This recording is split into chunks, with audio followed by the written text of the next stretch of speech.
चिन्ता मान्नु पर्दैन नानी। अब तपाईँ आइसक्नु भएको छ। उताको घर छोडेर आएदेखि कति धेरै खुसी हुनुहुन्थ्यो। 8-10 दिन भयो खाली एकोरो भएको मात्र देख्छु। के भएको छ तपाईँलाई? हामी तपाईँलाई पहिलाको जस्तै खुसी भएको देख्न चाहन्छौँ। कुनै समस्या छ भने भन्नुहोस् नानी।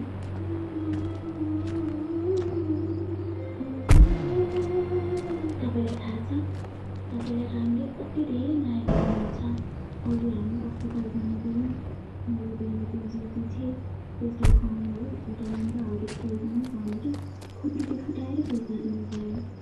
तपाईँ साह्रै भाग्यमानी बहिनी हुनुहुन्छ पूर्णिमा। रामकृष्ण महारानी भइपाउनु भएको छ। राम्रो मात्र होइन, हामी सबैले तलाई उत्तिकै मात्र अवस्था आउनुमा खुसी हुनुपर्छ।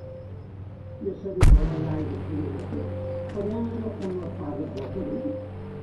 हामी सबैजना धेरै साथी छौँ।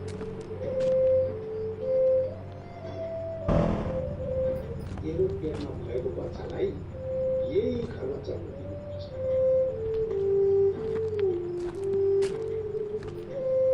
मेरो नाति नातिना खेलाउने सपना पुरा हुन्छ।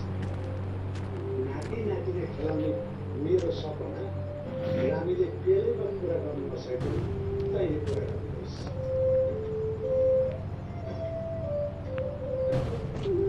मेरो श्रीमान मऱ्यो, तेरी सासूले हेरा गरेर यो घरमा आइछिस्। त्यो घरको फुल हाम्रो घरको कुटुम्ब हुँदछ।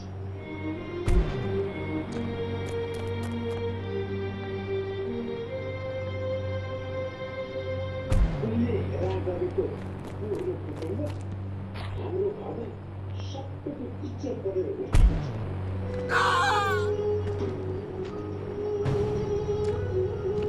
यो घरको भरोसा विश्वास साथ बढ्न रामेको दायाँ बायाँ लिएर यो घरको इज्जत बचाउने पहरेदार पर्नेछ।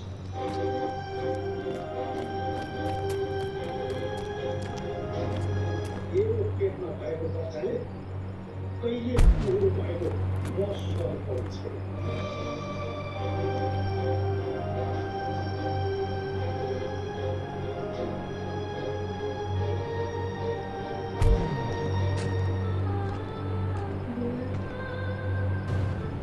नानीलाई के भएछ? पेटमा बच्चा छ भनेर थाहा पाएदेखि एक्लै हुनुभएको छ। भर्खरै श्रीमान मरेको छ, फेरि पेटमा उसैको बच्चा छ। सायद समुद्रै याद आएर होला। जौवारी यो सम्बन्धहरू बिग्र लाग्यो। एक मिठो चिया बनाएको नि।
लडाई झगडा हुँदा